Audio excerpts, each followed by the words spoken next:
Alhamdulillahi wada, wassalatu wassalamu ala man la nabiyya ba'da. Ya ibadallah, assalamu alaikum wa rahmatullah. Les meilleures louanges sont incontestablement destinées à Allah, Allah l'unique sans fils, Allah le créateur de l'univers et de tout ce qui s'y trouve. Que la paix et la bénédiction de la sur Muhammad, ainsi que sur sa famille pieuse, ses valeureux compagnons et tous ceux qui le suivront jusqu'au jour de la rétribution. Adorateur d'Allah, aucun domaine n'est épargné.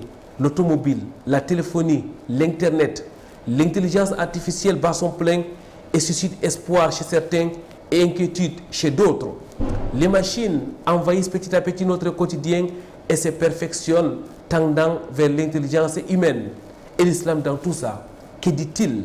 Quel est le regard du Coran et de la Sunna vis-à-vis de l'intelligence artificielle? Quelle attitude adopter pour les fidèles musulmans? Réponse dans cette émission des victimes de l'islam.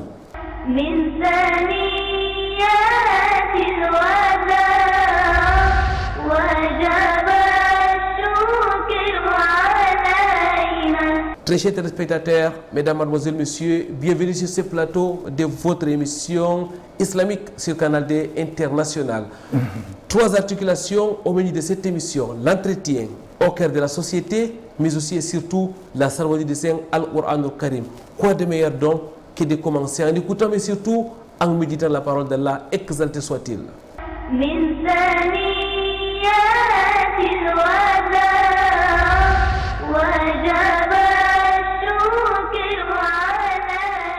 من الشيطان الرجيم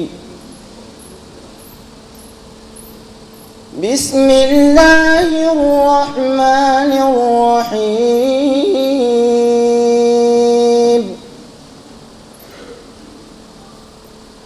الذي خلقني فهو يهديني والذي هو يطعمني ويسقيني وإذا مرضت فهو يشفيني والذي يميتني ثم يحييني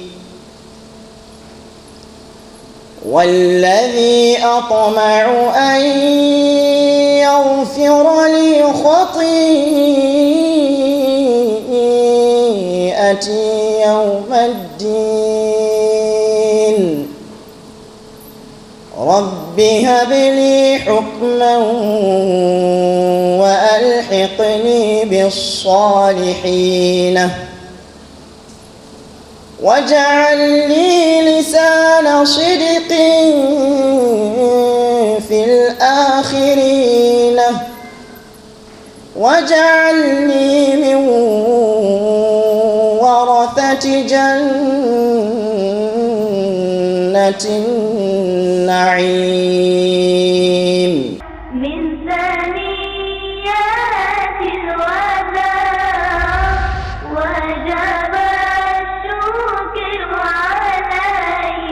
رب اشرح لي صدري ويسر لي امري واحلل عقدة من لساني يفقهوا قولي اللهم لا علم لنا الا ما علمتنا انك انت العليم الحكيم ربي زدني علما. Mesdames, mademoiselles, messieurs, votre fidélité nous honore sur le canal d'International. Bienvenue sur ce plateau de votre émission Victimes de l'Islam, où nous allons aujourd'hui parler d'un sujet de l'heure.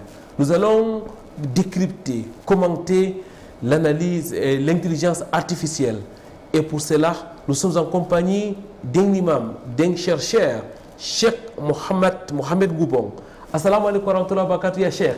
Wa alaikum assalam wa rahmatullah. Une fois de plus, qu'Allah vous récompense d'accepter notre invitation. Ce n'est pas la première fois que vous êtes là sur ce plateau de l'émission Victimes de l'Islam pour nous orienter par rapport à l'islam. Qu'Allah vous récompense. Vous êtes imam, vous êtes enseignant, vous êtes prédicateur, mais aussi combattant dans la lumière. Avec vous aujourd'hui, nous allons parler de long en large et en profondeur, dans la mesure du possible, sur l'intelligence artificielle. Aujourd'hui, c'est une expression d'actualité il suffit d'ouvrir sa télévision pour entendre parler d'intelligence artificielle. À l'école, on en parle un peu partout. C'est devenu dans notre quotidien. Cheikh, je voudrais vous demander d'entrée de jeu, qu'est-ce qu'on doit comprendre par cette expression intelligence artificielle? Alhamdulillahi Rabbil Alamin. Salatu wa salam ala Rasulillah. A'udhu billahi minash shaitani rajim. Bismillahir rahmanir rahim. Assalamu alaikum wa rahmatullah, chers téléspectateurs. Merci pour la question et merci également pour l'invitation et l'opportunité de partager avec nos frères et sœurs du monde ce sujet qui est tant sollicité et exercé dans d'autres parties du monde, mais qui est aussi beaucoup ignoré là où nous nous trouvons. Pour comprendre ce que c'est l'intelligence artificielle, essayons d'abord de poser la question, c'est quoi l'intelligence d'une manière générale? Lorsqu'Allah subhanahu wa ta'ala, il a dit dans le Coran, et on a compté, j'ai demandé à une de mes épouses de compter une fois, il a compté au moins 87 fois où l'expression Afala tatafakkarun est répétée par le Créateur. Ya ulil albab, et des choses comme ça. Ça demande à réfléchir. Donc, c'est quoi d'abord l'intelligence? L'intelligence, c'est la capacité de capturer, de processer et d'utiliser des informations et des signaux sensoriels parmi tant d'autres qualités d'information. Et cela peut être évalué sur le plan individuel comme sur le plan collectif. Ça veut dire qu'un individu peut être intelligent, mais une société, une nation aussi peut être intelligente. Et il y a eu beaucoup de tentatives dans le passé pour essayer d'élucider les différents degrés d'intelligence des autres créatures. Et cela serait une bonne façon d'introduire le sujet. Par exemple, on testait un singe, on donne au singe une banane, le singe connaît la banane. Maintenant, à la prochaine fois, on donne au singe plutôt un bâton, mais on met une banane loin de la portée de sa main, mais en se servant du bâton, elle peut tirer la banane pour amener vers lui. Est-ce qu'il sera assez intelligent pour savoir que si je ramasse ce bâton et que je me sers de ce bâton pour rapprocher la banane, je pourrais donc consommer la banane? Certains singes vont réussir, d'autres pas. Ceux qui ont réussi sont plus intelligents que ceux qui ne l'ont pas vu. Deuxième étape, on met le singe attaché dans le même endroit, on met un bâton, mais qui n'arrive pas à la banane. Mais ça peut arriver à un deuxième bâton qui est plus long que la première. Et avec la deuxième bâton, il pourra atteindre la banane. Est-ce que le singe pourra donc comprendre que je peux me servir du premier bâton pour apprendre le deuxième bâton et ensuite utiliser le deuxième bâton pour avoir la banane? Donc, dans cette optique-là, on a eu à tester beaucoup d'animaux et il y a eu beaucoup de résultats intéressants. Par exemple, aux États-Unis, une femme chercheuse dans son projet de doctorat a enseigné à un gorille à qui elle a donné le nom de Coco. Vous pouvez trouver ça sur YouTube facilement. Elle a donné le nom de Coco le gorille. Coco le gorille n'avait pas de corde vocale pour parler. Alors elle a enseigné la langue des signes américains. Et Coco le gorille a pu apprendre et comprendre plus de 2000 mots. Vous voyez, un gorille qui arrive à communiquer avec jusqu'à 2000 mots. Alors que nous, on serait en train de simplifier sa capacité. Mais on a remarqué que même si elle peut connaître que ça c'est le signe de table, ça veut dire le mot pour la table, le mot pour la nourriture, le mot pour telle chose, mais lorsqu'on parle de choses comme la peur, comme la colère, comme la haine, qui n'est pas tangible, le gorille n'arrive pas à assimiler. Donc il y a une limite à son degré d'intelligence. Alors que l'être humain comprend ces concepts, y compris des noms intangibles. Il y a maintenant en Afrique un chimpanzé qu'on appelle chimpanzé bonobo. On a attrapé un de ces chimpanzés à qui on a donné le nom de Khanzi. Et Khanzi, elle était beaucoup plus importante, plus intelligente que Coco le gorille. Parce que une de ces chimpanzés qu'on a dressés arrive à prendre des pommes de terre, laver ces pommes de terre, prendre la marmite, laver la marmite, réunir le feu, prendre l'allumette, allumer le feu, poser la marmite sur le feu pour cuire. Je parle là d'un animal. Et ici sur Terre, donc, il y a beaucoup d'indications d'intelligence à travers, si on parle de dauphins, si on parle d'autres animaux comme la baleine et ainsi de suite, ça serait quelque chose de très particulier. Cheikh, à vous écouter, ça veut dire que l'intelligence concerne aussi bien les humains que les animaux à la base. Oui. Toute créature vivante ou artificielle peut être évaluée en intelligence. Lorsque donc cette manifestation d'intelligence, comme je viens de dire, ça a des capacités d'assimiler, de comprendre, d'utiliser des informations, lorsque cela s'applique sur un appareil fabriqué, là on parle donc d'une intelligence qui est artificielle. Et il y a des débats aujourd'hui, est-ce que les appareils là donc qui manifestent l'intelligence artificielle sont conscients? Ça c'est encore notre débat et qui est même dans les tribunaux aux États-Unis aujourd'hui, parce qu'il y a quelqu'un, Google a fabriqué un ordinateur qui s'appelle Lambda, Language Application for Dialogue, Language Model for Dialogue Applications. Et justement, à un certain niveau, un des ingénieurs est prêt à risquer toute sa carrière pour aller au tribunal pour demander que Lambda soit considéré comme une personne. Alors que cet ordinateur n'a même pas encore incorporé, c'est-à-dire qu'on ne lui a pas donné encore. Il est seulement dans la mémoire d'un ordinateur. Mais lorsque vous entendez le dialogue entre lui et Lambda, vraiment c'est difficile de distinguer entre Lambda et un être humain. Alors est-ce qu'il est conscient, est-ce qu'il n'est pas conscient? Ça c'est notre histoire. Alors, Cheikh, nous allons toujours rester dans la compréhension de l'intelligence artificielle. On a déjà une idée de ce que c'est que l'intelligence, d'ailleurs appliquée aux machines. Maintenant, quel est son historique? Quand est-ce que ça a commencé exactement? Bon, il faut dire que depuis que l'humanité a cherché à exercer et manifester sa vie dans le monde, elle a toujours sollicité des choses qui pourraient lui faciliter la tâche. Mais il faut le dire quand même, que même si les gens ont souvent confondu les performances très spectaculaires des ordinateurs que nous avons vus jusqu'aux années 2000, ces ordinateurs n'étaient pas intelligents. Parce que ce qui s'est passé, c'est que l'être humain doit résoudre le problème au moins une fois en prévoyant toutes les différentes nuances qui peuvent arriver. Et je me rappelle le moment quand j'étais à l'école dans les années 80, il fallait écrire un programme informatique pour surveiller la flexion d'un pont qui porterait des camions autres qui passent. Et là, dans le programme, vous prévoyez que l'homme va venir pour résoudre le problème. L'ordinateur lui demande, et vous avez spécifié dans le programme, ce programme fait telle chose. Vous avez un exemple, et dans le programme, vous dites, il faut lire l'exemple qu'il donne. Si la réponse égale oui, allez sur ligne numérotée pour ainsi de suite. Donc vous voyez que tout est prévu.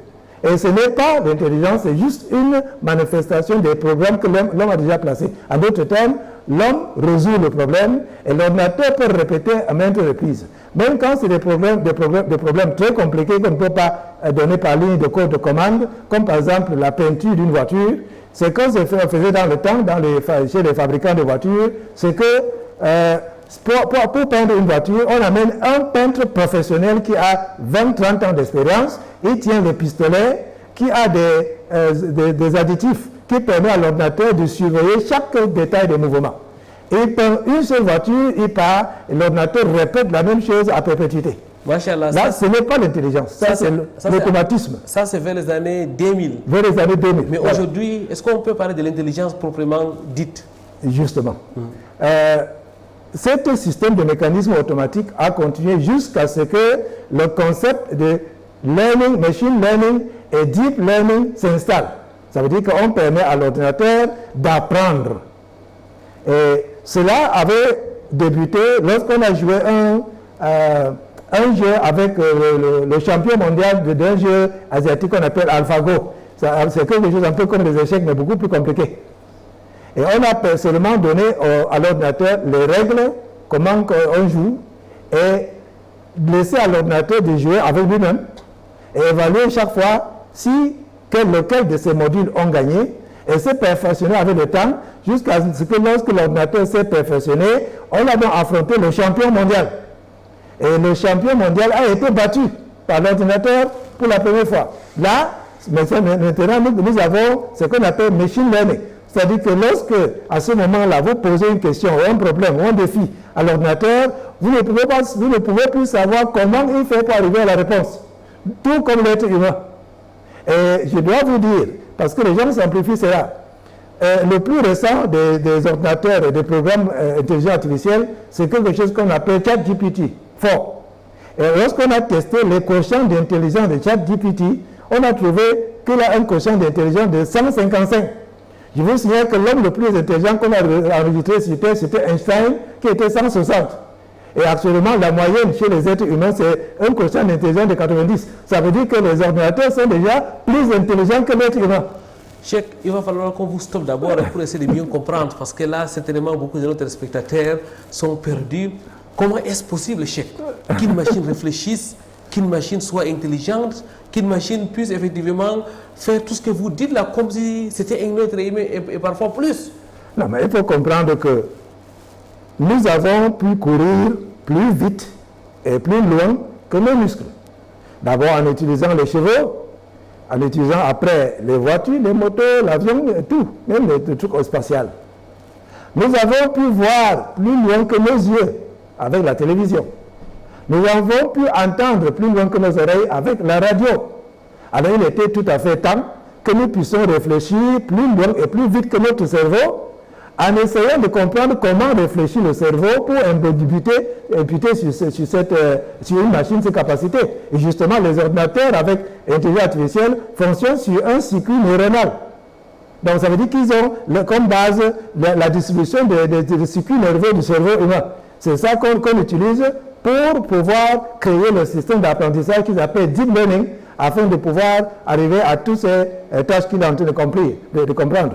Donc, si vous discutez par exemple avec ChatGPT 4 aujourd'hui, ChatGPT 4 a été formé avec des milliards de terabytes d'informations. En d'autres termes, pour pouvoir former ChatGPT 4 aujourd'hui, qui est à la base de beaucoup d'autres, sans parler de Google Gemini, Google Bard et beaucoup d'autres qui sont venus après lui, on a eu à utiliser toutes les données qui ont existé sur Internet depuis le début d'Internet jusqu'à 2021. Vous imaginez tous les livres publiés, tous les articles de journaux publiés, toutes les encyclopédies comme Wikipédia et tous les autres Pédia. Toutes ces informations, cet ordinateur a lu. Donc on ne peut pas trouver quelqu'un, un être humain qui peut avoir de telles informations d'abord sur sa base de données. Et maintenant, le système neuronal permet de faire le lien entre ces bases de données et ça qui génère donc l'apparence d'intelligence. Et je dis qu'il y a un débat aujourd'hui, est-ce qu'il est sentient, est-ce qu'il est conscient ou pas? Et le procès qui sera aux États-Unis, ce n'est pas ça qui va régler le problème, parce que les gens ont pris le camp et se sont tranchés de manière inchangeable. Cheikh, avant de passer à la question suivante, vous personnellement, qu'est-ce que vous pensez? Dites-nous, Cheikh, en tant que chercheur, vous pensez que ces machines-là sont conscientes?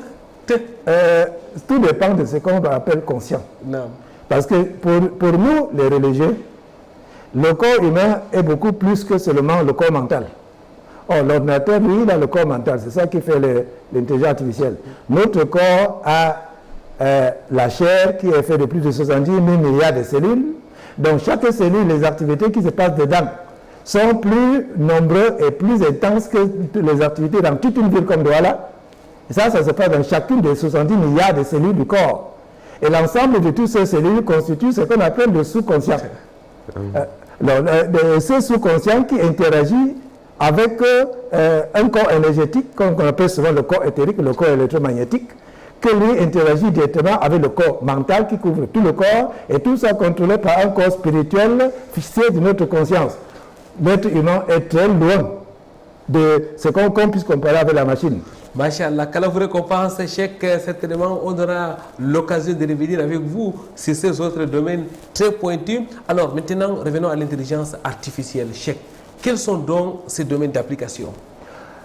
Comme vous avez entendu, presque tous les domaines d'activité humaine seront appelés tôt ou tard à intégrer l'intelligence artificielle. Ça peut être, par exemple, le domaine, tout ce qui demande le traitement d'informations, l'intelligence artificielle. Il y a par exemple aujourd'hui une radio qu'on appelle Radio GPT. Ça, c'est une radio qui est contrôlée totalement par l'intelligence artificielle. Il n'y a aucun journaliste. Et il règle le programme, il arrange le programme, il diffuse le programme, il prend le feedback. Tout ce qui est information peut être aujourd'hui traité par l'intelligence artificielle. Donc les métiers comme le journalisme, l'écriture des livres, Amazon aujourd'hui a déjà bloqué les gens, vous ne pouvez plus publier plus de 3 livres par jour. Pourquoi? Parce qu'avec l'arrivée de l'intelligence artificielle, quelqu'un peut publier 100 livres s'il veut. Tout ce que c'est vous donner l'orientation à l'intelligence artificielle, écris-moi un livre sur tel sujet, il peut l'écrire en quelques secondes, un livre de 500 pages. Vous lisez quelques échantillons, vous dites non, je ne suis pas content, donnez plus d'une heure. Et il le change la même chose en 2 secondes, ça devient autre chose. Donc, l'histoire d'écrire les livres, de faire les articles de journaux, de faire les blog posts dans Internet, et toutes ces choses-là traduisent les documents. Google, par exemple, est en train d'avoir un projet de faire des traductions dans 3000 langues. Donc, cela, ça va complètement changer le monde. Et l'intelligence artificielle qui arrive doit être accompagnée d'autres mesures pour que les gens ne soient pas massivement au chômage. C'est incroyable, Cheikh. Quand on vous entend parler, on a l'impression que vous racontez un conte, alors que c'est effectivement de la réalité. Évidemment. Et si on a assez de temps, je vais essayer de le montrer même avec le simple téléphone comment l'intelligence artificielle peut arriver jusqu'à atteindre là-dedans.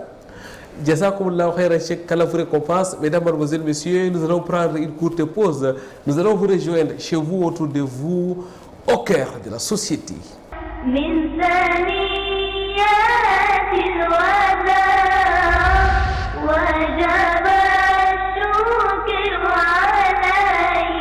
Retour sur ce plateau de votre émission Vitrine de l'Islam. Mesdames, Mademoiselles, Messieurs, nous sommes en compagnie de notre Cheikh Mohamed Tengoubon, imam, prédicateur, enseignant, combattant dans la lumière. Il est aussi et surtout chercheur au sens propre, comme on s'en se figurer, vous l'avez remarqué depuis le début de cette émission. Avec lui, nous parlons aujourd'hui d'un concept nouveau. Nous parlons de l'intelligence artificielle. Cheikh, nous sommes déjà édifiés, du moins nous avons une idée de ce que c'est que l'intelligence artificielle et ses domaines d'application. Je voudrais vous demander, Cheikh, aujourd'hui, selon vous, quelle est la réalité de l'intelligence artificielle dans notre quotidien? Dans notre quotidien, lorsque vous appelez à certains services dans les bureaux, ce n'est pas un être humain qui vous reçoit, c'est l'intelligence artificielle. Lorsque vous demandez des renseignements auprès de certaines sociétés telles que des banques internationaux et autres, la plupart du temps, c'est l'intelligence artificielle qui vous répond. Et dans certaines administrations des pays qui ont intégré tout ce système-là, c'est l'intelligence artificielle qui vous répond. J'ai souvent l'habitude de dire que quand nous allons pu intégrer ça dans notre fonction publique, ce sera la seule façon de faire partie de la corruption. Parce que l'ordinateur, on ne lui donne pas 500 pour qu'il n'écrit pas certaines choses. Il va, ça va. Donc, sur le plan réglementaire, ce n'est que ça qui bloque. Déjà, technologiquement parlant, la voiture autonome est déjà là. Ça veut dire qu'aujourd'hui, il y a la possibilité technologique avec l'intelligence artificielle de fabriquer la voiture qui n'aura pas de chauffeur. Vous appelez la voiture, il vient, vous entrez dans la voiture, vous dites amène-moi dans tel endroit, il conduit, voit la route, il stoppe pour que les passants passent, et ensuite il arrive à la jonction et clignote. Tout ce que le chauffeur fait. Et on a constaté que le taux de défaillance ou le taux d'accident des voitures contrôlées par l'ordinateur seront beaucoup moins que ceux des opérateurs humains qui conduisent pendant qu'il y a 1000 problèmes, qui réfléchissent dans la tête, tellement insulté, tellement fait des choses. L'intelligence artificielle n'aura pas tous ces problèmes. Et même les feux stop qui créent l'embouteillage pourront être réglés autrement. C'est-à-dire que les voitures vont communiquer entre eux de manière à ce qu'il n'y a pas de feu stop. Ils étaient là seulement de manière continuelle. Et vous, vous allez penser que bientôt, on va connaître l'autre, mais non, tout est réglementé à quelques microsecondes de près. L'intelligence artificielle est déjà disponible dans beaucoup. Il y a beaucoup d'ouvrages aujourd'hui qui sortent.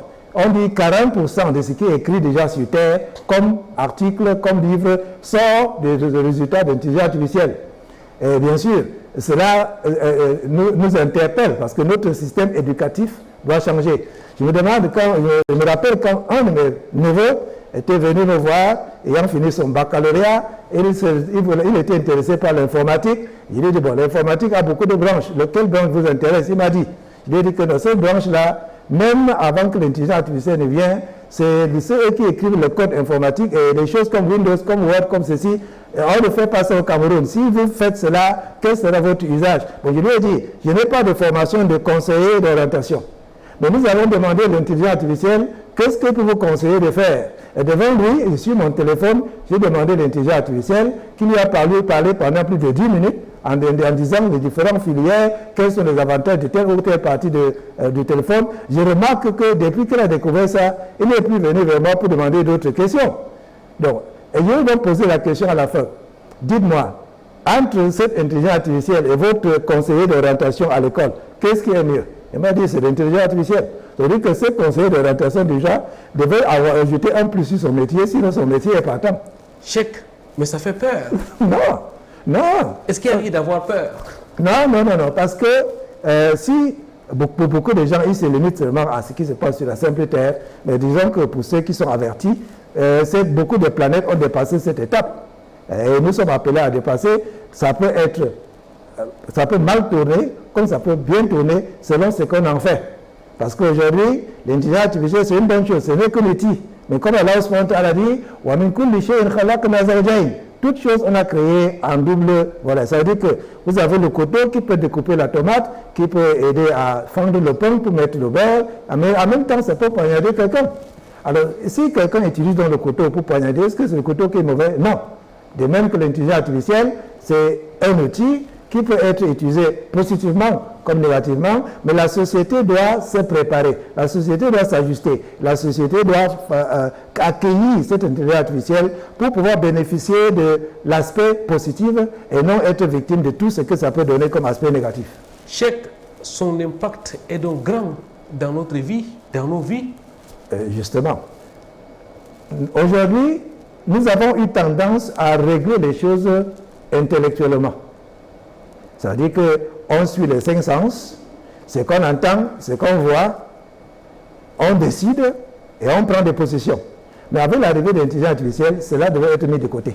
Ça veut dire que notre intuition, notre sensation de cœur, notre requête intérieure devait maintenant être prépondérant dans nos prises de décision. Je donne un exemple. Aujourd'hui, c'est bien possible de voir un président en train de donner un discours avec sa voix, alors que ce n'est pas lui. Quelqu'un a utilisé sa voix, clonée par l'intelligence artificielle, il a utilisé sa photo. Je peux même vous donner un site, synthesia.io. Vous allez là-bas, vous pouvez monter votre photo et vous allez paraître comme un journaliste qui lit le journal sur la télévision. Vous fournissez quel texte vous voulez.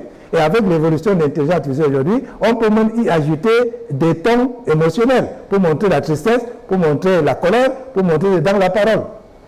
Aujourd'hui, il est même possible, avec l'intelligence artificielle, de fabriquer des masques de telle sorte qu'on remplace quelqu'un dans une réunion quand ce n'est pas lui, en imprimant avec l'imprimante 3D, une masque qui va faire en sorte que même la maman de la personne va se tromper que c'est son fils. Ça, c'est avec l'intelligence artificielle. Ça veut dire que ce qu'on voit, on ne peut plus se fier à ce qu'on voit. Parce que tout peut être truqué par l'intelligence artificielle. Cheikh, Allah vous récompense déjà pour cet éclairage.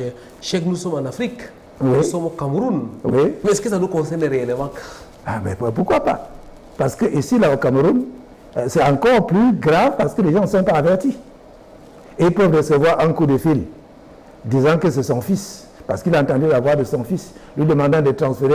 Ça, c'est le côté négatif déjà. Je suis conseillé ici, envoie-moi 2 millions. Alors que ce n'est pas le fils, c'est un clone de voix. On peut trouver quelqu'un dans une campagne politique, on montre un homme politique dans un truc de bordel. Alors que ce n'est pas là. Le temps d'enquêter après pour voir que ce n'était pas lui, tout ça, il a déjà perdu les élections. Donc il faut préparer déjà, que le public elle-même soit préparé à ne plus se fier seulement aux apparences.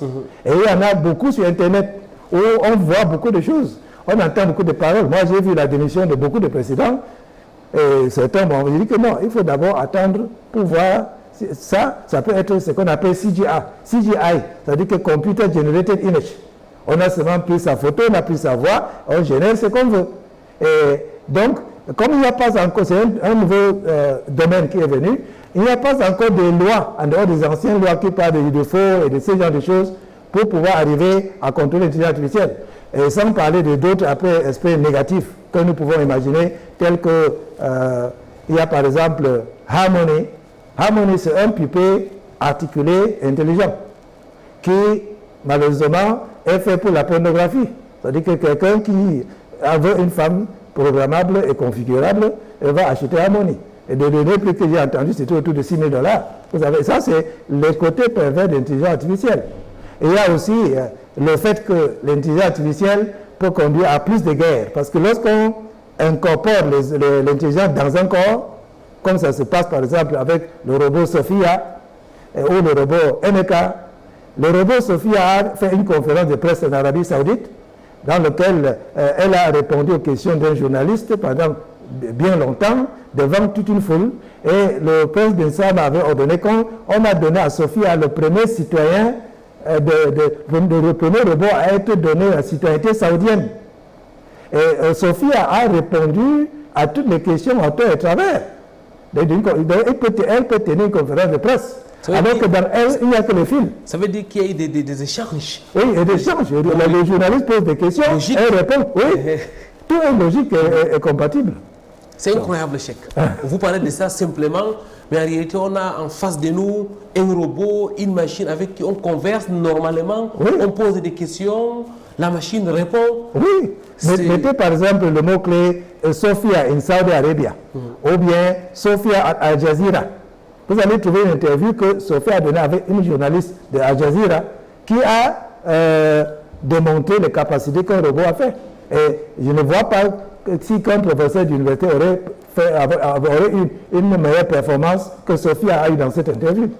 Alhamdulillah, thumma alhamdulillah, qu'Allah vous récompense, Cheikh, pour cet éclairage. Je voudrais déjà maintenant m'adresser à l'enseignant que vous êtes, à l'imam que vous êtes, au prédicateur que vous êtes, Cheikh. Quel est le regard de notre religion par rapport à cette innovation technologique? Bon, ce que je peux dire, les musulmans sont très célèbres à être souvent les derniers à embrasser de nouvelles technologies. Alors, et comme c'est encore nouveau, on n'en parle pas parce que beaucoup ne sont pas au courant, mais on devait s'attendre d'abord à un premier rejet. Il y aura dans bientôt beaucoup de bid'at ou dalala qui vont sortir de gauche à droite parce que des gens vont innover. D'autres vont faire des robots qui enseignent à prier. D'autres vont faire beaucoup de choses comme ça. Et pourquoi peut-être certains aventurer jusqu'à même faire des imams robots. Alors, il faut déjà voir que quand cela va venir, les gens ne seront pas d'un même accord si cela doit être fait ou pas et dans quelles circonstances. Voilà les choses que on doit déjà commencer à réfléchir maintenant. Donc, une fois que cette passe passée, parce que regardez ce qui a eu lieu avec la télévision, déjà même avec l'imprimerie, loin au XVIIIe siècle, pendant qu'on fabriquait déjà les premières machines à imprimer en latin avec les lettres ABCD, nos frères musulmans qui à l'époque écrivaient avec l'arabe ont hésité. Ils ont vu que la façon d'écrire avec la langue va durer une éternité. La conséquence, les premières imprimeries qui sont sorties ont été des imprimeries qui imprimaient les livres latins. Cela a vulgarisé les livres qui étaient avant ça écrits à la langue, donc beaucoup de livres. Les livres étaient acquérir un livre était une chose rare, mais puisqu'on a inventé l'imprimerie, et donc les premières imprimeries étaient en latin, ça a multiplier les livres en latin et donc vulgariser cette langue et cette forme d'écriture et anéantir, obscurcir l'arabe depuis ce temps-là. Deuxième chose qui est revenue, c'est la télévision. Et je me rappelle que le roi Saoud était obligé d'envoyer la police avec des gaz lacrymogènes pour disperser les foules qui voulaient brûler les nouvelles stations de télévision qu'on construisait. Parce que soi-disant, certains imams auront dit que le prophète sallallahu a dit que les anges du corps n'entrent pas là où il y a des photos, donc il faut... Alors, une fois que la foule a été dispersée et qu'on a à force militaire, on a construit la station de télévision, le roi Saoud a ordonné ceci. Pendant 2 semaines au moins, je ne vais entendre que la lecture du Coran sur ces stations. Soit les enfants qui lisent, la lecture dans la mosquée, et ainsi de suite. Au bout de 2 semaines, il appelle le conseil des ulama. Il demande que ce qui s'est passé ces dernières semaines dans notre nouvelle station de télévision, c'était mauvaise. Ils disent que non, Majesté, si c'est comme ça qu'on va utiliser la télévision, c'est que ce n'est pas mauvais. Alors il dit, donc le problème n'est pas la télévision, le problème c'est ce qu'on en fait. Et cela est vrai pour toute autre chose. C'est vrai pour le fusil, c'est vrai pour le couteau, c'est vrai pour la voiture. On peut se conduire, aller se porter pour aller, mais on peut aussi cogner quelqu'un pour le tuer. Donc l'intelligence artificielle, c'est la même chose. Et ça dépendra de qui s'en sert. Et alors, il faut que nous anticipons déjà que, comme ça sort et que l'innovation est en train de multiplier, il va avoir le moment où les gens vont s'en servir pour apprendre l'islam. Et la base de données qui est en train de se forger aujourd'hui, avec lequel on entraîne et qu'on enseigne ces programmes d'intelligence artificielle, les musulmans ont intérêt à être acteurs et parties prenantes pour influencer quelle direction et quel genre de réponse ces ordinateurs vont donner demain. En un mot, il faut donc s'approprier de l'intelligence artificielle. Justement. Donc, il faut qu'on devienne des acteurs plein dedans et non regarder comme si c'est une chose qui va venir passer. Ça ne va pas disparaître. Quand ça vient là, ça viendra de plus en plus pertinemment. Barakallahu fik, Cheikh, qu'Allah vous récompense. Mesdames, Mademoiselles, Messieurs, nous allons marquer notre pause et nous reviendrons juste après pour continuer avec notre invité.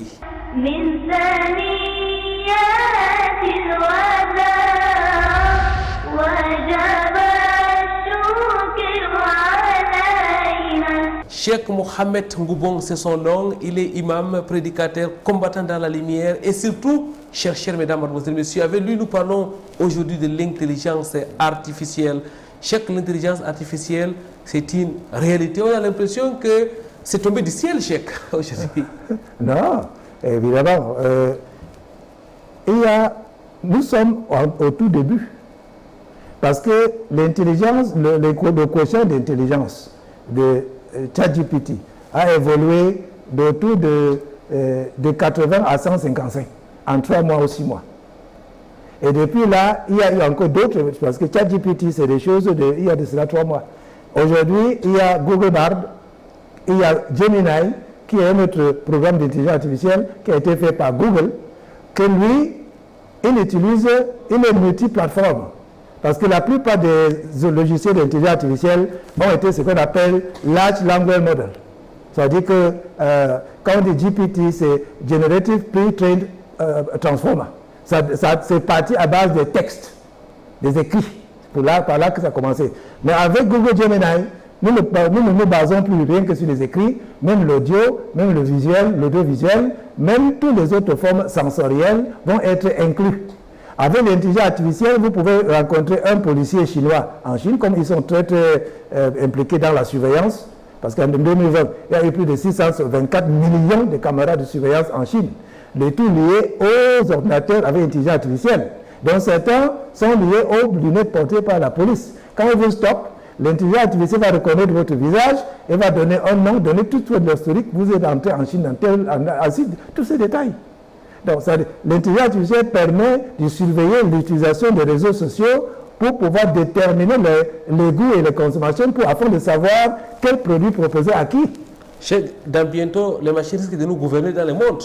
Bon, il y a donc ceux qui craignent, que si aujourd'hui l'ordinateur est déjà plus intelligent que l'homme moyen, et que si ça double encore plusieurs fois, en quelques années, on risque d'assister à des machines qui sont 1000 fois plus intelligentes que l'être humain. Alors, rien ne les empêchera de prendre contrôle parce qu'on ne sera même pas assez intelligent pour les voir faire. Et qu'est-ce que donc on peut faire pour éviter cela? C'est là où plusieurs personnes proposent des différentes solutions réglementées. D'autres, comme Elon Musk par exemple, lui propose plutôt la fusion. Parce qu'il a créé une société Neuralink où on pourra mettre des implants dans les têtes des gens. Ça, c'est déjà se fusionner avec l'ordinateur. L'ordinateur ne pourra donc pas nous écraser parce qu'on fait déjà un seul corps ensemble.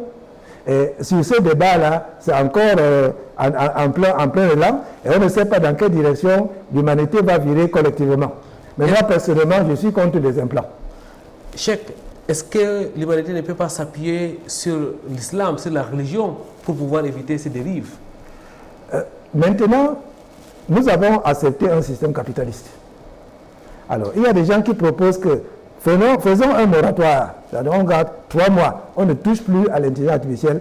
Réunissons-nous pour voir comment on peut réglementer pour éviter que ceci ne tourne au vinaigre.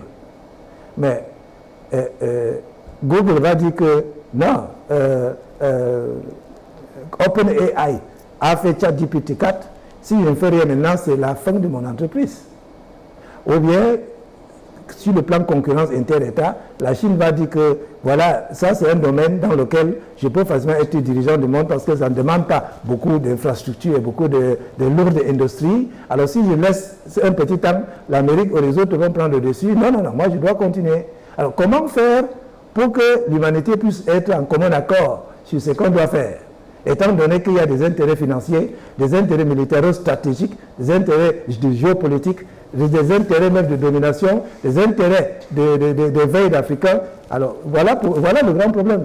Donc on espère seulement que pour que ça puisse être influencé, les musulmans doivent d'abord rejoindre le train afin de pouvoir maintenant à l'intérieur dire aux gens que voilà, l'islam a prévu telle chose, Si on ne fait pas selon l'islam, voilà là où le monde va aller. Pour l'instant, parler comme un spectateur, ça ne va rien donner. Alors, Cheikh, en parlant donc de l'islam et de l'intelligence artificielle, est-ce que l'intelligence artificielle va donc améliorer l'apprentissage de cette religion et même sa pratique? Ah là, dans la situation qui se trouve là, nous évoluons vers une dérive. Comme je dis, l'intelligence artificielle, c'est une phase dans l'évolution de la planète. Et beaucoup d'autres planètes ont traversé ces phases. Et il y en a certaines personnes qui ont eu la vision, qui ont essayé d'anticiper certaines choses. Ils ont commencé à formuler déjà un modèle de société qui pourra bien fonctionner avec l'intelligence artificielle comme ça se passe ailleurs. Parce qu'ailleurs, les tâches comme faire le champ et toutes ces choses-là sont déjà automatisées. Les êtres humains ne sont pas là-dedans. Et c'est là où nous évoluons. Mais il va falloir que l'humanité et son mode de vie soit de telle sorte que ça ne causera préjudice à personne. Et pour que cela arrive, le mode de société qui est proposé déjà, qui se passe déjà ailleurs, c'est un monde sans frontières, c'est-à-dire un monde où il y aura à la longue une première période de 5 ans où il y aura l'argent universel digital, mais après ça, l'argent disparaît. Donc il n'y a plus d'argent, comme ça se passe dans beaucoup d'autres endroits. Mais le problème, moi j'ai essayé de faire part de ce mouvement, et j'ai même fait une vidéoconférence avec eux une fois. Ils ont utilisé l'intelligence artificielle pour traduire ça en 150 langues, donc diffusé dans le monde. Quand je voyais certaines de mes vidéos dans certaines langues que j'ignore quelle langue c'est, je voyais 2000 personnes qui ont téléchargé. Bon, ça c'est les effets de l'intelligence artificielle. Mais quand j'ai regardé, ils ont pris le soin d'incorporer les gens de toutes les religions. Mais les musulmans, qui ont été les premiers à faire le pas pour entrer dedans et qui étaient majoritaires, donc j'ai obligé de sortir parce qu'ils étaient complètement écrasés, c'est plutôt une qualité de musulmans qui présentait une face de l'islam qui est loin de l'islam qu'on connaît dans le monde, dans lequel on appelle certains sahaba plutôt avec des insultes et des choses comme ça là. Et pourquoi ils ont pu faire ça? Parce qu'ils étaient les premiers à découvrir. Donc si les autres musulmans, si moi je n'étais pas le seul, mais il y avait beaucoup d'autres imams qui étaient dedans, on allait faire le poids et orienter la chose vers l'islam comme nous connaissons, et non l'islam comme on doit dire qu'on appelle le nom d'Omar, et ça suit plutôt que c'est un mushrik et des choses comme ça là. Donc voilà pourquoi il est important et pertinent que les musulmans joignent le train aussi vite que possible, pour que ce train ne soit pas joint par d'autres musulmans peu recommandables, pour orienter la chose d'une manière à terminer maintenant l'islam. Parce qu'avec l'intelligence artificielle, on va reprendre, je vous ai dit, on a traduit ça en 150 langues, ça c'est l'aide de l'intelligence artificielle. Avec l'intelligence artificielle, cette interview qu'on est en train de faire, on peut le faire, comment dire, que ça sort d'autre part, où on va me voir parler, on va voir les articulations et tout en chinois. Cheikh, tout à l'heure vous avez parlé d'intégrer, d'être acteur dans la promotion de l'intelligence artificielle. Comment est-ce que les musulmans doivent se déployer? En se plaignant déjà de ce qui existe. Combien de musulmans utilisent même la partie de l'intelligence artificielle qui est sur leur téléphone? Si vous permettez, je peux faire une petite illustration. Allez-y. Très simple, parce que comme je vois vous regardez le temps très sérieusement, je ne veux pas amener quelque chose qui va créer beaucoup de... Hello computer, how are you today? I'm okay. Thank you for asking. Tell me, computer, what's the weather going to be like today? It'll be partly cloudy, with a high of 33 and a low of 24. Right now it's 33 and partly cloudy. Computer, I'd like to eat some food. Is there any restaurant near here? I found a few places near you. Et là, il montre les différentes localisations des restaurants qui se trouvent dans les parages. How can I get there on foot? Here's what I found. Il me montre le parcours, comment faire pour arriver à cette chaîne de télévision, de restaurants. Can you speak French? Ok, je vous répondrai en français à partir de maintenant. Quelle est la population du Cameroun? En 2021, le Cameroun comptait 27 198 628 habitants. Comment est-ce que je m'appelle? Vous vous appelez Cheikh Mohamed Ongoubong. Cheikh, c'est impressionnant. Donc là, c'est un très petit, ce n'est pas le... ça, c'est un peu dit que son quotient d'intelligence se trouve autour de 40 ou 50. C'est les anciennes versions. Mais comme on voulait quelque chose, parce que si elle pose une question à une nouvelle version, elle va donner une dissertation. Et ça fait même maintenant un dérapage dans nos écoles. Ça veut dire que quand j'enseigne à la maison, j'évite de donner parfois certaines informations aux enfants qui viennent, parce que sinon, plus personne ne va faire le devoir. Lorsque le professeur va écrire une dissertation sur tel sujet, les enfants vont seulement demander à l'intelligence artificielle de le faire. Et dans ce cas-là, ils n'apprendront rien. Donc on voit donc que même la façon d'enseigner va changer. Parce que cette intelligence artificielle ne va pas disparaître. Masha'Allah, Cheikh, qu'Allah vous récompense de la plus belle des manières. L'intelligence artificielle est là aujourd'hui devant nous, c'est une réalité. On a l'impression que c'est tombé sur nous, on n'y peut rien véritablement. Cheikh, comment donc faire à titre individuel pour tout ce qui nous regarde afin de profiter au maximum de l'intelligence artificielle, c'est-à-dire éviter les dérives, mais aussi profiter de ce qui est à l'intérieur? Il n'y a rien de mieux que de s'informer. Obtenons le maximum d'informations sur l'intelligence artificielle. Comprenons que l'intelligence artificielle va venir niveler le terrain de jeu pour tout le monde. Certaines personnes qui n'ont pas acquis certaines compétences, faute de moyens, faute de maladies ou de circonstances, parce que ça n'existait pas dans sa partie du monde, aujourd'hui, pour acquérir une compétence, que ce soit l'apprentissage, je crois que ce soit comme compétence, on n'a plus besoin de 10 000 heures, comme on a souvent estimé. Mais avec l'intelligence artificielle, on peut le faire. Si vous n'êtes pas informaticien, vous n'avez pas besoin d'être informaticien pour écrire un programme informatique aujourd'hui. Vous pouvez demander à un programme d'intelligence artificielle de le faire. Mais bien sûr, quelqu'un qui est informaticien va le faire beaucoup mieux. Alors voilà pourquoi ceux-là donc qui vont survivre dans cette période de transition, ce seraient les premiers à acquérir l'utilisation de l'intelligence artificielle. Si vous êtes journaliste, vous écrivez des articles pour les journaux, sachez que avant, vous mettrez peut-être une journée ou deux pour sortir un grand article. Avec l'intelligence artificielle, vous allez le faire en 30 minutes ou 15 minutes. Ça fait donc que pendant les 2 jours-là, vous serez avec l'intelligence artificielle maintenant capable de produire 10 ou 20 journaux, articles, alors qu'avant, vous produisez un seul. Et si vous ne le faites pas, quelqu'un d'autre qui va le faire, c'est lui qui va gagner. Parce que le fait qu'il produise 20 dans le même temps, lui permettra de demander moins comme paiement pour cela, et vous allez très vite être déclassé. Masha'Allah, qu'Allah vous récompense une fois de plus. Cheikh, ça ne fait donc que commencer. L'intelligence artificielle va s'étendre sans doute les années à venir. Il est important que chacun se prépare convenablement.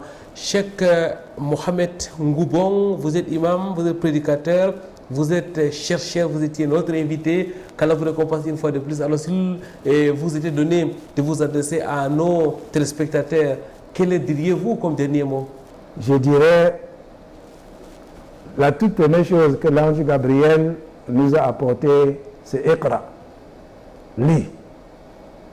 Alors, je vous encourage de lire pour être au courant de ce qui se passe dans le monde. Nous sommes dans la période de réveil. L'histoire du monde a été écrite par des vainqueurs, donc toutes les histoires sont fausses.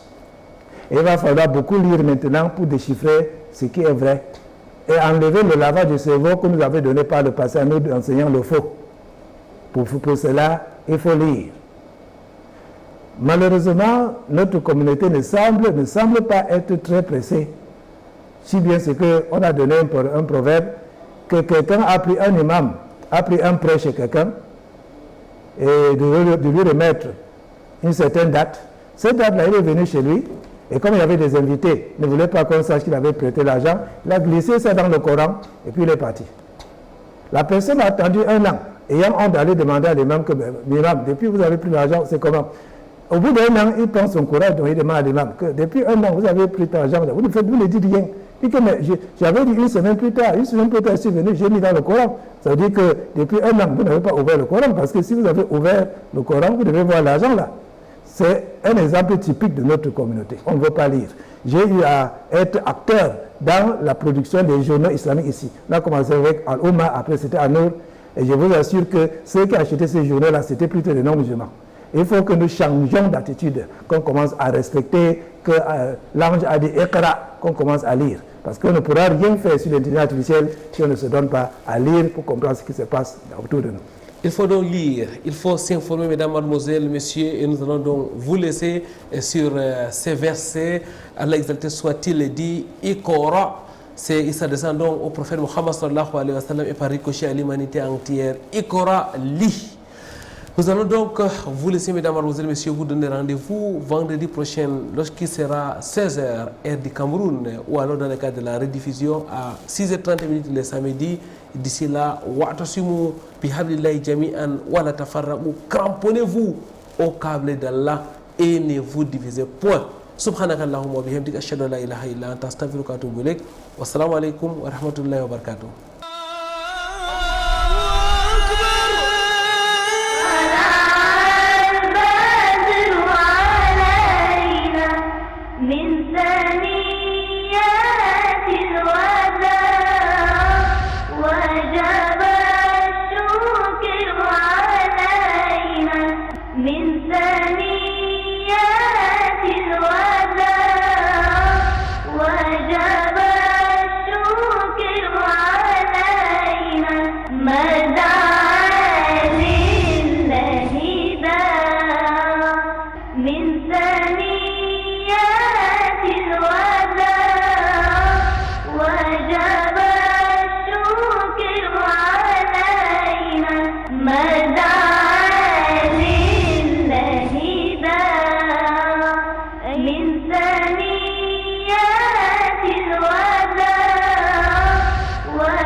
مدى